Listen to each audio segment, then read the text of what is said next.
Hey everyone, it's Mike Andes. Today on the Home Service Millionaire podcast, we're talking about your managers and why they don't care as much as you. And if you feel like you've been rebuilding your mid-level management and your entire team every single year, this is the podcast for you. This podcast, the Home Service Millionaire podcast, is built for the operator that's already doing over $1 million. So if you're just getting started, this might be for your future, but this is really built for a 7-figure business owner. Let's jump into the first of 5 questions on this topic. This actually came from one person that was having trouble, and I kind of had the producer break this up into 5 different questions from this specific person struggling with their mid-level managers. All right, let's read the first one. Mike, I've tried everything: bonuses, incentives, praise, flexibility, but my managers still act like employees, not owners. How do I get them to actually care? Yeah, like the first thing is, if someone's not money motivated, it's very difficult to incentivize them because everything else is harder, I should say, to measure. It is harder to measure the morale of the team, and I can have a high morale team and a low profit or negative profit business. Once you become absentee or you can't be there on a consistent basis, I need to determine what is the most important thing to me. And when I leave a business and I have management in place, or I leave a department and I leave and they're supposed to grow it, I am caring about one thing, and that is net free cash flow. How much money can I take out of this business or this department? So for example, if you're like trying to grow multiple locations, or you're trying to go from one department to another, you can take the cash from one department into another. I am thinking about how much money does this actually pump out like a machine. And so it's very difficult to talk to a manager, a general manager, operations manager, admin manager, sales manager that doesn't care about money, because that's the language I'm speaking. And it doesn't mean that it's the only thing that matters. It doesn't mean that's the only thing that they should care about. But when it comes to incentives and bonuses and their compensation, hard to quantify things that are not numerical. And so, and it's not impossible. I just, as an investor type, when the business is running without me, I need to think about that. And the reason I do is because I know that if customers are unsatisfied, it will eventually hit the bottom line. I know that if the team doesn't have a good morale and they can't retain their employees that they're managing, it will also affect the bottom line. Ultimately, everything leads to the bottom line. And so if I can focus on the compensation, the bonus being revolving around that, theoretically, they should think like an owner, especially if I give them a very, very high ramp as that increases. If the person doesn't care about money, though, I have a hard time talking to them. I just do.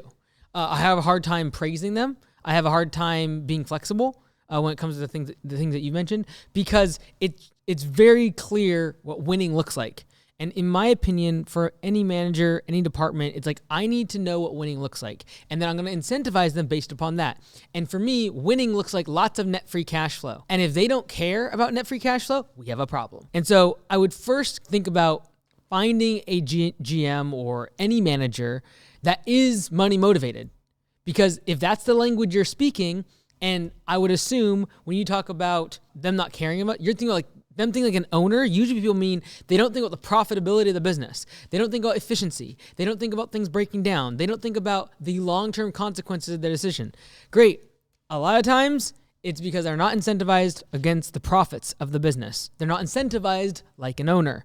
And so if they have the incentive of an owner and they have the information of an owner, they should theoretically be kind of acting like an owner, especially if you give them a lot of incentive and you give them all the information. If they're not, and they're not money motivated, I have to leave the game, to be honest. I have to let them go. And I've had really good people, really great people that I would love to be friends with, but they are not good managers because they do not play by the rules of the game that I've set out, which is we need to make more money.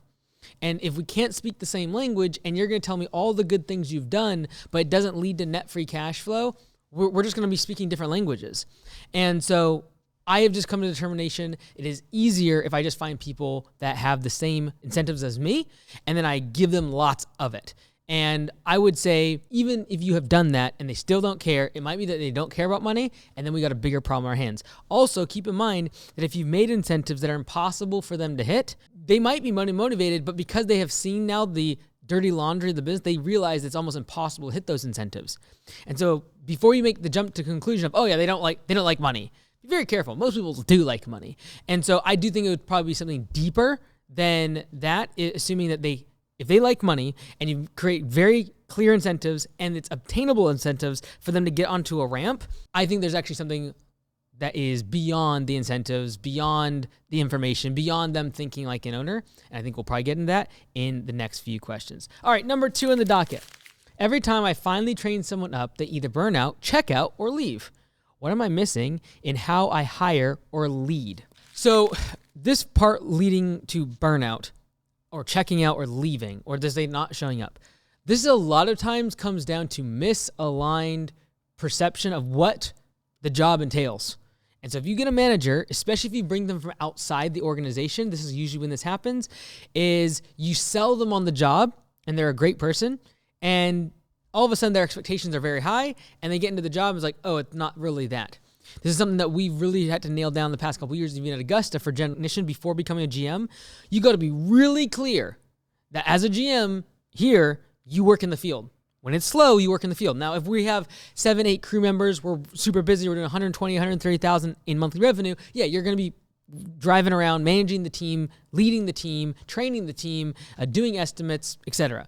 But when there's 40 or 50,000 a month in revenue, you got to be putting boots on, rolling up your sleeves, and getting out and doing work. And if you have a problem with that, then you're not a good fit for this role. Being very clear with expectations is important, because most of the time when a mid-level manager is hired from the outside, if they're really, really good, you have tried to sell them on the position.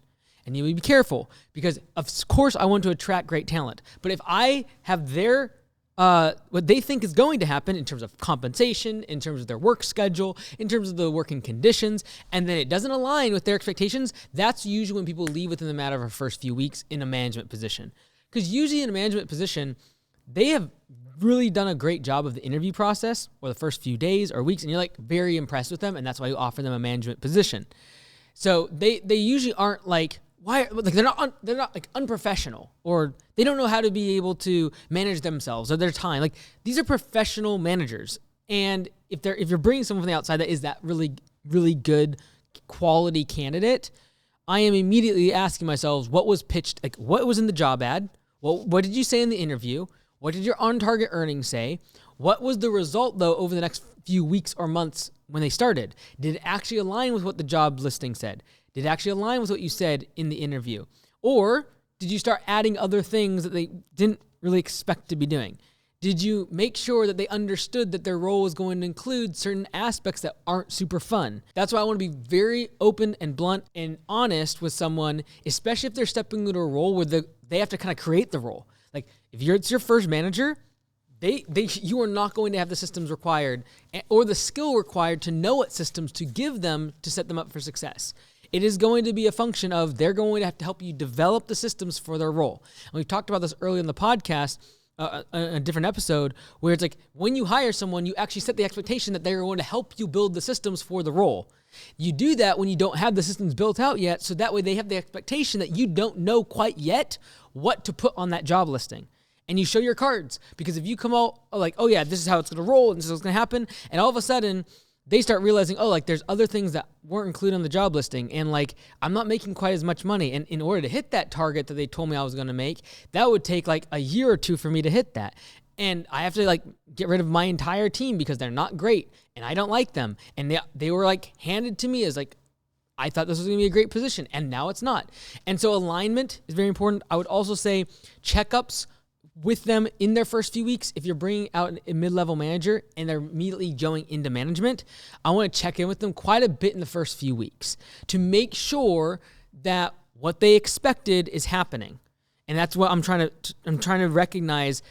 Okay, is there anything that has popped up in the past week that you weren't expecting? Okay, good, bad, ugly. Oh, this is better than you thought. Awesome. Oh, you made more money than you thought. Great. Okay. Then on the contrary, I don't think this target is reasonable. I don't think I'll be able to hit this on-target earnings that you showed me. Get those things out early and address them up front, and set the expectation in the interview process that when they get hired, there's going to be checkpoints along the way. So I just hired a manager of a department. They're definitely not starting at the beginning. They're actually coming in above people that have been inside the business for 6-7 years. And in the whole application process, the interview process, and then in their job offer, I have 30, 60, 90, and 180 day targets. And at each of those, it gives me a very natural way to be able to check in with them and compare expectations that they had going into the job versus reality. So expectations versus reality, not having a mismatch is a lot of times what leads mid-level managers to leave within a matter of a few months. And so be very clear up front. Make sure the expectations are clear. Make sure you're very honest about the downsides and the upsides of the position. If you have general managers, operations managers, admin managers, and you're trying to figure out how to compensate them, how to find them, I actually tell you how to do all of that inside of this book. I break down sales, operations, and admin, how to find a great manager, and how to compensate them correctly. They're incentivized to grow the bottom line. Go check it out. Number 3, it feels like I'm the only one who actually cares. How do I build leaders who think long-term instead of just clocking in for a paycheck? Okay, so leadership is a skill. It can be taught. I actually did not believe that for quite some time. I thought, honestly, Jocko said that because he was selling leadership training. So I'm like, well, of course it makes sense for him to say that. As time has gone on, I have realized that I was wrong and that leadership can be taught. The question has to be asked, do I want people learning on my bill? Like, do I want to have to train them? Or do I want to pay for them to be trained? Do I want to have to pay for the mistakes they will make while learning about leadership? And this is really the calculus you have to figure out when it comes to, do I cultivate talent and they grow up inside the organization? Or do I go out and find great talent? Because, for example, the person I just hired, I do not have the time to get them up to speed in their department in terms of leadership. I need them to step in and have leadership skills, which means they're going to get paid at a much better rate because I expect them to have skills of leadership stepping into the role and immediately be able to hire the right people, immediately be able to know how to put systems in place. So you're going to have to pay a lot more. And so for a lot of home service businesses, whether you're starting your first operations manager or your first admin person in the office, or you're starting a second location, you're getting a general manager, a lot of us are trying to do things on the cheap, and I don't blame you. I do the same thing. My first management overhead position was $17 an hour, and that was for Liz in the office. And so if you want to build leaders, and one quote that I always like, Liz says all the time, is like, the best way to know if someone is a leader is to see if they have built a leader themselves. And so and that person has also then created a leader. Like, can you actually replicate this and hand this leadership skill thing down? And so that's why one of the most fulfilling things at Augusta for me has been seeing the 3F program, franchise fee forgiveness, where technicians have been inside the system, become owners, and then they also have employees that are doing the same thing. Like, that is the coolest feeling. And so when it comes to leadership and building leaders and thinking long-term, it is difficult. I will not lie, especially when you have financial stress, because there are leadership skills that have to be taught, and it will cost money, either in the form of a higher paycheck to bring that skill in, that skilled manager, or, and again, I'm not talking like $30 an hour. I'm talking like 6 figures to bring in someone that really knows what they're doing. They have done this before. They have all the leadership skills required, and they make decisions better than you from day one, and you don't have to teach them anything. Then you're talking about the other side of the equation, the person that they're cheaper, they get started, but you're going to have to give them a lot of checkpoints. You're going to have to show them what to do. You're going to have to use a lot of your skills of communication to be able to give them praise, then also be able to give them some constructive criticism, then also keep your hands kind of dirty in the business to be able to give them feedback and actually stay sharp in the day-to-day operations so you know what to tell them. That's very difficult.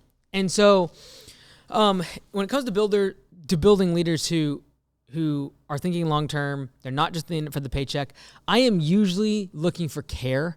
This is like the most nebulous term. I don't like using nebulous terms, but like, do they care? And care, if you actually start trying to define it, is difficult. However, I can look for, does this person care or not? And to what degree do they care? So for example, I am looking for leadership prior to them becoming a manager if they're in the organization by things like, when we have the 7 stages of success for technicians, one of them is having stage 4 technician is supposed to lead 2 team meetings. How they lead that team meeting shows me how much they care. Do they show up 10 to 15 minutes before the meeting and ask me for some notes or to debrief on some of the topics they're going to be going over? If they do, shows they care more. If they roll in a minute before, grab the notes out of my hand and start having the meeting, probably shows less care. doesn't necessarily mean the meeting goes bad. They could absolutely wing it and do fantastic because they're just really good at communicating. But I know that a great leader cares, because if they care, they will do the hard work required to make changes. And the person that can wing it and has some organic skill that's kind of baked in, has some natural talent in gift of gab, for example, a lot of times we put into management positions without the proper vetting of, does this person actually care? Because if they actually care for the customer, they'll go the extra mile. If they actually care for the team member, they'll make sure, this is again another stage of success we have for technicians, when they are training other technicians, do they show up early? Do they actually create a plan for the technician that they're training? Do they check in with their trainee at the end of the day? Or is it like, yep, I'll see you tomorrow? Do they show up? Do they tell their trainee to show up 15 minutes early, even though the boss said 7 o'clock, you're showing up at 6:45 and we're going over our job notes and our estimate videos before the day starts? And then does the person they tell them that, their trainee, do they actually show up 15 minutes early and do what they say? These are all early indications that I'm looking for of, do they care? And then can they lead? If they care, they would tell the person that they're training to show up early. They're going to go over their job notes. They're going to go over the checklist together. They're going to go the extra mile. And then does the person that they're leading also start to care? Can they hand that trait down of care to the people that they're leading? These are the early indicators that I'm looking for. And this is why I love being able to hire from within. People have said negative things about me taking my team that I built around the company and moving up inside the organization.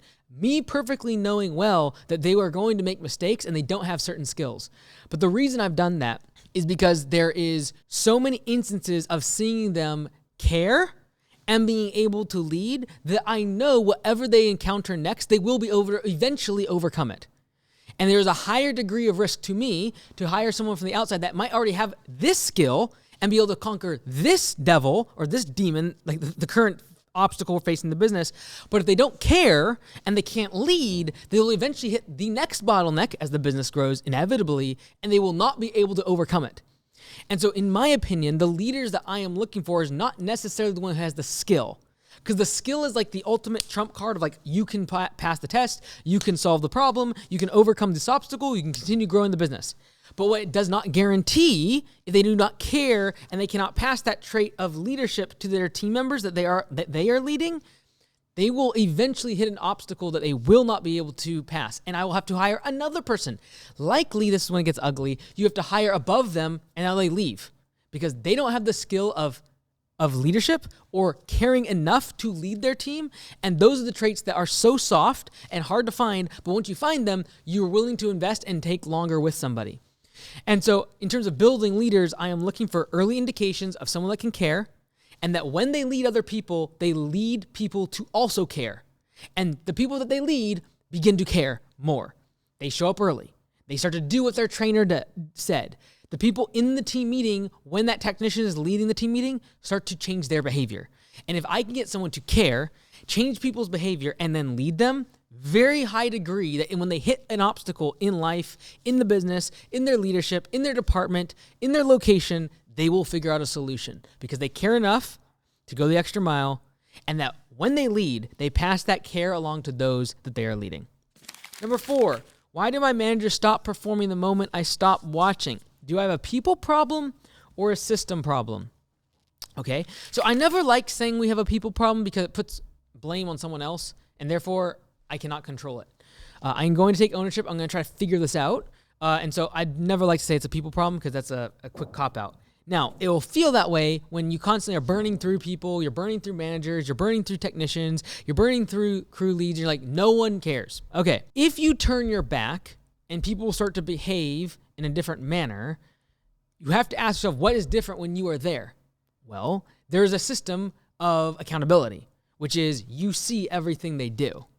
And so I am simply trying to think about, how do I have a system of accountability that is the exact same as when I am there? So instead of thinking, oh, they just change, they start performing less.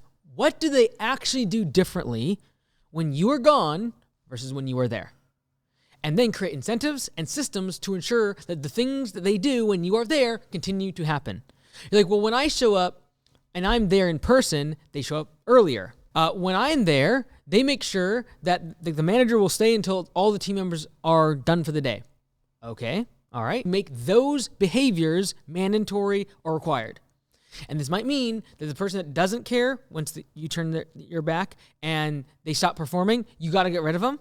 But when you hire, now you have the ability to be able to say, you leave after everyone else is done.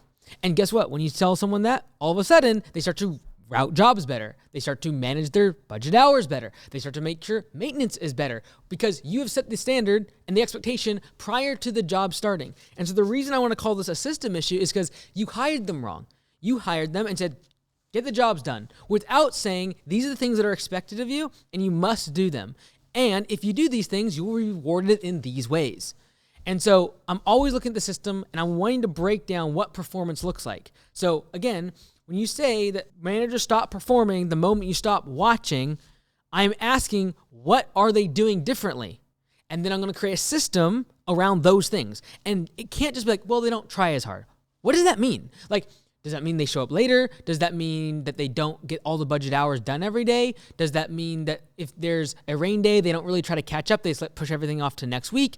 Is it that they let everyone off early instead of waiting 20 minutes when it's pouring down rain? It's like, guys, you know that there's good weather in the afternoon. Just wait around for a bit, but yet everyone go home. Like, what are the actual things that they do differently when you turn your back? Because it's very difficult to tell someone to perform better. It's a lot easier to say, you do this when this happens. And when this occurs, this is what you do. The closer you can get to that before you hire them, the better. And it'll also prevent them leaving because, again, their expectations of the job versus the reality, if those don't align, that will usually lead to churn within the first 12 months. Number 5, at this point, I'm scared my business will never run without me. How do I build a team that doesn't need me to survive? Okay, so when we think about a system, I've always said this, like I try not to define too deeply like every system in a business. Instead, I try to ask myself, in what conditions, in what environments does a system produce itself? It become easier to create a system in. And that is, I am going to try to create an environment where there is simple services, simple everything, simple, and standardized. So simple is like easy. It's basic. Standardized is we do it the same way every single time. Okay. Now the opposite of that is an environment that makes it very difficult to create systems. And that is, it is custom. In other words, we do it differently every single time. And it is complex. It is difficult. It is hard. It is hard to train. It is hard to pass along. And so what I'm constantly trying to do is I'm pushing towards simple and standardized, and I'm trying to reject anything that's custom, anything that is complex at every single part of the business.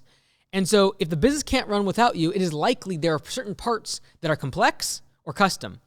And this a lot of times comes down to your entrepreneurial desire to constantly add change to the business and constantly be wanting to make new ideas and new initiatives. And the reason that you keep doing that once every month or once every week, all of a sudden you have 50, 100 different little things that you tweaked in the business, but only you know how to do it. Only you know how to edit the text templates. Only you know how to edit the email templates. Only you know how to go and do the automations or do it the way you want. And that is custom and that is complex. And it's very difficult to hand that off. And this is why, as time has gone on, I've realized that making changes to the business is less and less required. Making tweaks, I'm going to adjust this and I'm going to make this better. I'm going to improve this. I'm going to make this new initiative, new automation, new software, all of that. If just left to a great general manager or a manager of any department that is constantly just taking what you've currently given them and just making it better, them making it better usually comes in the form of simplification and standardization. The opposite of simplification and standardization is you constantly changing things up. And so I would say the number one thing you can do to help your business run without you is stop adding new things. New services, new ideas, new upsell strategies, new tagging system, new software, new trucks, new setup of equipment, new dealer, new shop space, everything is new. And it's very, very hard for an employee or a general manager that likes more routine and likes optimization if every single time they walk into the office, you're changing things up on them. And you're just like, well, how does that really relate with like the business running without you? Because the minute you leave, They don't know a lot of those things. It's all been in your head. You haven't documented the processes for the things that you have thought up every single weekend and changed in the business. You've just done it. You're like, well, we need new fuel systems. Okay, great. So you went on and you searched the fuel tanks, and then you got them installed and you got them set up. So when you leave on vacation, guess what happens? Something breaks. Who they're going to call? They're going to call you because you came up with the idea and then you went and just executed on it. And this is why I've said over and over on this podcast, the sooner you can get to where managers identify a problem, identify a solution, and they go execute, the better. Because that process can be systematized. It is simple, it is standardized. It's 1, 2, 3, and then they can hand that off to another manager. But if you're constantly finding problems, going and finding the solution, and then executing without them, almost never is a system created. And almost always, those are the little leaks in the business that show up when the business owner is gone. And for the business owner that says, well, this is impossible, like I hear this in home services sometimes, like it's impossible that anyone would ever care as much as the owner, that the business can ever run without the owner there. And every single time I go on vacation, something's popping up, I'm getting pulled back and I'm getting dragged back into things. I can't go away for 2 or 3 days without my crew manager or my crew leads or something bad happening or a customer complaining. And I will say this. It is almost always the owner in that case that is so entrepreneurial and is such a good entrepreneur, but they have failed to actually enable their managers to think without them. Their managers have never had a novel thought that they've been able to execute on because the owner and the entrepreneur just constantly keeps jumping into the business and adding new stuff, and they're the ones constantly finding problems, creating solutions, and executing. And then when you leave, they do not have the skill of seeing a problem, identifying a solution, and then executing on it without you. And then you become the bottleneck. And then you feel like you can never run the business without you being there.